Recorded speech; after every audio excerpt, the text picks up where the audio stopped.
ये चलो जी, congratulation miss पूजा कि आपने यहाँ से एमबीबीएस की एंट्रेंस की एग्जामिनेशन के लिए कोचिंग ली। ठीक है, तो मैं आपसे आपका इंट्रोडक्शन कि आप अपने शब्दों में कोटा स्टडी सर्कल को किस रूप में देखते हैं और अपने आप को किस रूप में देखते हैं। गुड इवनिंग एवरीवन, मेरा नाम पूजा सिंह है और मैंने अपना जो पीएमटी जो एंट्रेंस एग्ज़ाम है वो मैंने कोटा स्टडी सर्कल से क्लियर किया है। Very nice. और रही बात इतने सारे कोचिंग्स में मैंने कोटा स्टडी सर्कल क्यों चुना, क्योंकि मेरा ये मानना है कि आप ऐसे जगह जाओगे जहाँ भीड़ हो। मतलब आप सोचोगे कि हम पॉपुलर जगह पे जाएं, एकदम बहुत ही ज़्यादा पॉपुलर जगह पे जाएं। जब मैंने कोचिंग स्टार्ट किया था तब सबका कहना था, हर कोई मुझे बोलता था कि आप जाओ सचदेवा जाओ, आप जाओ सचदेवा जाओ, वहाँ सारे बच्चे जाते हैं। And I was like that कि मैं वहाँ क्यों जाऊँ इतनी भीड़ में, क्योंकि अगर आपको खुद का रास्ता बनाना है तो आपको अपना अलग से रास्ता बनाना है। यदि आप भेड़ बकरियों के पीछे पीछे चलोगे तो फिर आप भी वही बन जाओगे। अगर आपको खुद का रास्ता बनाना है तो आपको आगे अपना खुद का रास्ता बनाना है। इसलिए मैंने ये जगह सेलेक्ट किया। यहाँ क्या था, एकदम ना ही एकदम भीड़ थी और ना ही ऐसा था कि यहाँ कोई बच्चे ही नहीं है। एक एवरेज एटमॉस्फेयर था, कंपटीशन का एटमॉस्फेयर था, इसलिए मैंने ये प्लेस सेलेक्ट किया। हाँ, सेकंड क्वेश्चन है कि आपको कोटा स्टडी सर्कल के शिक्षक कैसे लगे जब आपने यहाँ चूज किया, कोटा स्टडी सर्कल में एडमिशन भी ले लिया, राइट? लेने के बाद आपके यहाँ के टीचर से आपको रूबरू होना पड़ा, चाहे वो फिजिक्स के हों, चाहे वो केमिस्ट्री के हों, चाहे वो बॉटनी के हों या जूलॉजी के हों। तो मैं जानना चाहूँगा कि यहाँ के टीचर्स आपको कैसे लगे कोटा स्टडी सर्कल के? टीचर्स तो बहुत अच्छे थे। सबसे ज़्यादा अच्छे तो राजेश सर ही लगते थे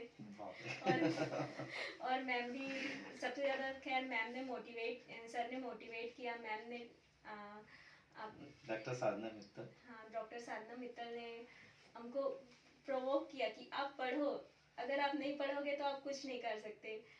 एक फैक्टर होता है, जैसे हम लोग केमिस्ट्री में पढ़ते हैं, हर चीज़ के लिए एंजाइम, अगर आपके पास एंजाइम है, कैटलिस्ट है, तो आपका रिएक्शन जल्दी फास्ट होगा।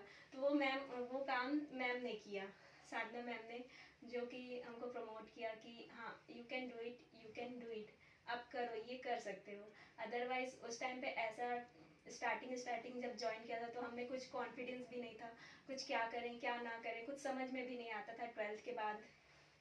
तो फिर वो बहुत ज़्यादा प्रमोट किया।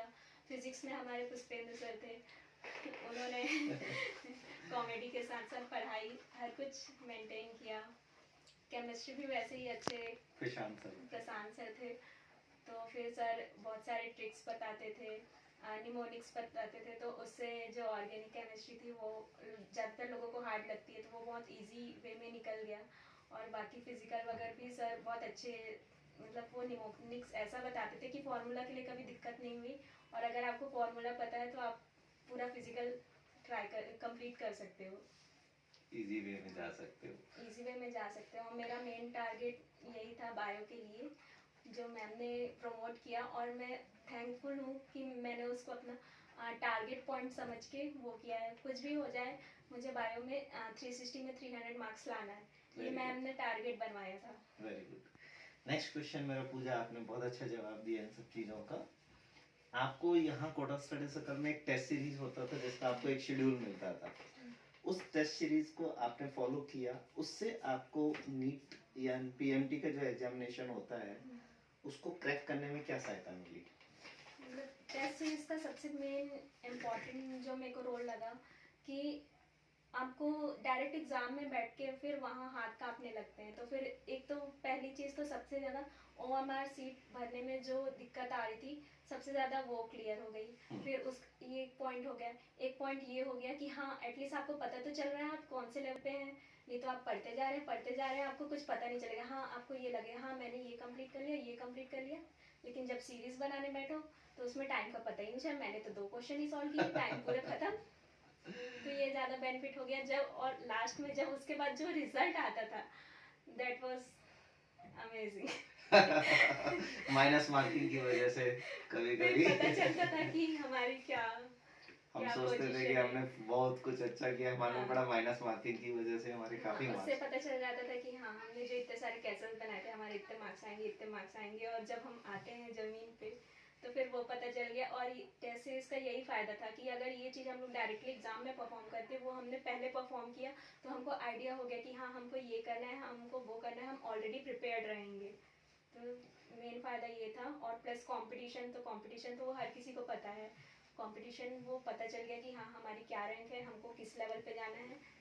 कितनी और मेहनत हाँ, करनी है। कितनी टेस्ट सीरीज आपको एक मतलब बता देती है, आपका एक तरह से मिरर का काम करती है एक कि मिरर है हमको हम किस कितने पोजीशन पानी पे में हैं। किस पोजीशन में, हमें कितना और हार्ड वर्क करना है। तो मतलब स्टूडेंट्स को कहूँगा भाई टेस्ट सीरीज को आपको बहुत अच्छी तरह से मेहनत करके उसे मेन एग्जाम की तरह ही करना हाँ, और चाहिए। ऐसे नहीं कि हाँ दे रहे हैं दिला देते हैं, हाँ, ऐसा नहीं। ऐसा नहीं। ये समझो कि यही हमारा first and last attempt last है, एग्जाम, लास्ट पेपर है, अटेम्प्ट करना और है। बस हमें नेक्स्ट हमें चांस दिया जाएगा, ऐसा नहीं सोचना है ना। नेक्स्ट पूजा, मेरा तीसरा क्वेश्चन है आपसे। आप आज के बच्चों को देखते हो, ठीक है ना, आप खुद एमबीबीएस कर चुके हो, आपने एमबीबीएस की पढ़ाई से गुजरे हो। कितना टफ है मुझे भी पता है, आपको भी पता है, क्योंकि एमबीबीएस एक इजी टास्क नहीं है। तो मैं आज के स्टूडेंट्स को आप अपनी तरफ से क्या सलाह देना चाहती हो कि जिससे कि बच्चे मोटिवेट हों, वो अपनी कमियों को दूर कर सकें, क्योंकि आप स्टूडेंट रही हो, आप उन सारे ऑब्स्टकल्स से, उन अवरोधों से निकली हो, आपने वो सारी चीज़ें फेस की हैं जो एक स्टूडेंट फेस करता है, चाहे वो हॉस्टल की प्रॉब्लम्स हो, चाहे वो माँ बाप से रहने की दूरी हो, चाहे वो अपने कस्बे से दूर रहना हो, खाना अच्छा ना मिलना हो, बाहर की सिटी में पढ़ना हो, कोई अपना ना हो।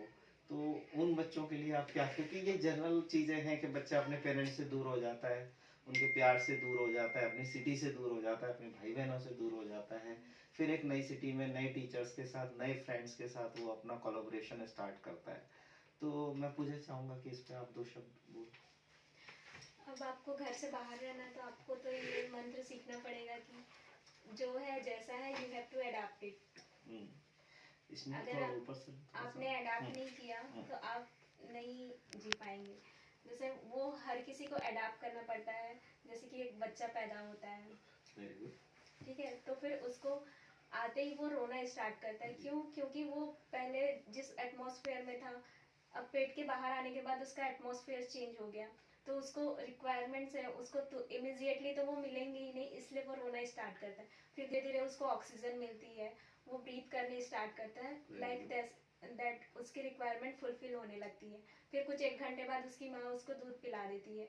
तो वैसे ही हमको भी किसी भी एटमॉस्फेयर में जाए, हमको हर एटमॉस्फेयर को अडेप्ट करना पड़ता है। वो प्रॉब्लम्स तो ऐसा नहीं है किसी के पास नहीं है, प्रॉब्लम्स हर किसी के पास आती है। अगर आपके पास प्रॉब्लम नहीं रहती तो आप यहाँ आते ही नहीं। सच है, प्रॉब्लम्स हैं, जिंदगी है तो प्रॉब्लम्स हैं। मरे के लिए क्या प्रॉब्लम। और ऐसा नहीं है, प्रॉब्लम्स हर किसी को है। किसी को फाइनेंशियल इशू है, किसी को हेल्थ इशू है, हर किसी को कोई ना कोई इशू है। लेकिन अगर हम ऐसे बैठ गए कि हमारे पास हेल्थ इशू है, हम ये नहीं कर सकते, हम 8 घंटे नहीं बैठ सकते। लेकिन अगर आपको कुछ पाना है तो कुछ करना पड़ेगा। अगर आप कुछ नहीं करोगे तो कुछ नहीं होगा। और एक समय में एक कहावत भी था जिसमें बोला गया था कि शेर के मुंह में कभी भी हिरन जो है अंदर नहीं आ सकता। शेर को खुद शिकार करना पड़ता है। तो फिर अगर आपको जो चाहिए, आपको जो पाना है, उसके लिए आपको अपने आप को अपने एटमॉस्फेयर के लिए अडॉप्ट करना पड़ेगा। चाहे आप कैसे भी एटमॉस्फेयर, ठंड का सीजन हो, गर्मी का सीजन हो या बरसात का सीजन हो। बरसात के सीजन में आपको क्लास आना है, भीगते हुए आना है, आना ही है। अगर आप नहीं आओगे तो आपका क्लास छूट जाएगा, वो लेक्चर गया। फिर एग्जाम में आएगा क्वेश्चन तो ये हो जाएगा, हाँ ये तो मैंने सुना था, हाँ ये तो मैंने पढ़ा था, बट अब कंफ्यूजन है। तो फिर लाइक दैट आपको हर कोई भी सीजन हो, खाना चाहे कैसा भी हो, आपको एडजस्ट करना ही पड़ेगा। क्योंकि खाने से पेट भरना है, उसमें टेस्ट ढूंढोगे तो आई थिंक टेस्ट ही ढूंढते रह जाओगे, है ना। खाना बस ये कि हाँ एनर्जी मिलना चाहिए, एनर्जी चाहिए, हमको सरवाइव करना है, बस इतना खाना चाहिए कि हाँ हम अपनी एक्टिविटी परफॉर्म कर पाए। वेरी नाइस, जिससे कि हम डिजीज से लड़ पाए, इतना भी कमजोर ना हो, ठीक है ना। खाना इसलिए खाना है, हमें खाने के लिए नहीं बने, है ना। खाना इसलिए बनाए कि जिससे कि हम अपने सारी दिनचर्याओं को पूरी कर सकें, हम डिजीज फ्री रह सकें। नेक्स्ट है चूंकि आप एमबीबीएस कंप्लीट कर चुके हो एक बहुत अच्छे मेडिकल कॉलेज से, गवर्नमेंट कॉलेज से, आपने मेडिकल कॉलेज से पढ़ाई की है, तो आगे चल के आपका क्या उद्देश्य है, आपका क्या ऑब्जेक्ट है कि जो आप समाज के लिए करना चाहती हैं? सर मेरा ऑब्जेक्ट है, जैसे मैं जिस एरिया से बिलोंग करती हूँ वो एक ट्राइबल एरिया में आता है। वहाँ बहुत ज़्यादा मतलब ऐसा एटमॉस्फेयर है कि वहाँ डॉक्टर्स की कमी है, मतलब एजुकेशन भी बैकवर्ड है। तो फिर मैं कोरबा से बिलोंग करती हूँ, तो उस एरिया में बहुत जो मेडिकल फैसिलिटी है वो बहुत ज़्यादा वीक है। तो मैं जो सर्व करना चाहती हूँ कि वहाँ मेडिकल कॉलेज आने वाले 1-2 साल में खुल जाएगा, तो मैं वहाँ प्रोफेसर बनूँ जैसे भी, और स्टूडेंट्स को भी प्रमोट करूं, और अपना मैं हेल्थ सेक्टर में भी अपना योगदान दे सकूं। मैं मतलब दोनों वर्क में एक्टिव रहना चाहती हूँ ताकि बच्चे भी एजुकेट हों, और जो तो ये तो मेरा मोटिव है, मेरा जो एथिकल फील्ड है कि हाँ मुझे पेशेंट को ट्रीट करना है, पेशेंट को देखना है, पूरा हेल्थ इशू कवर करना है, तो वो सब भी करना है मुझे। Very good, very good. आपकी बहुत अच्छी सोच है पूजा कि आप इस उद्देश्य को लेके चल रहे हैं कि समाज के लिए कुछ करना चाहते हैं। जो इंटीरियर प्लेस है वहाँ आप अपनी सेवाएं देना चाहती हैं। Very nice. एक लास्ट क्वेश्चन मेरा ये रहेगा पूजा आपसे कि आज के संदर्भ में कोटा स्टडी सर्कल को आप क्या देखते हैं, क्योंकि आपके साथ में और बच्चे भी हमारे यहाँ कोटा स्टडी सर्कल से पढ़ के गए हैं। Hemraj Yes, sir. आपका कुछ साथी है, Yes, sir. तो यहाँ के जो भी स्टूडेंट्स इसको सुन रहे हैं, देख रहे हैं, उनके लिए आप कोटा स्टडी सर्कल को क्या रूप में देखते हैं? मेरे लिए तो ये बहुत इम्पोर्टेंट प्लेस है, क्योंकि ये नहीं होता तो पता नहीं मैं भी यहाँ इस पोजीशन में होती भी कि नहीं होती, इसलिए बहुत ही इम्पोर्टेंट जगह है। और मैं रिकमेंड करूँगी मोस्ट ऑफ द लोगों को कि जो टीचर्स बोलते हैं शुरू में अच्छा, थोड़ा बहुत कई लोग होते हैं जिनको अच्छा नहीं भी लगता, तो फिर इसमें कोई टेंशन वाली बात नहीं है। वो जो भी बोलते हैं हमारे अच्छे के लिए बोलते हैं।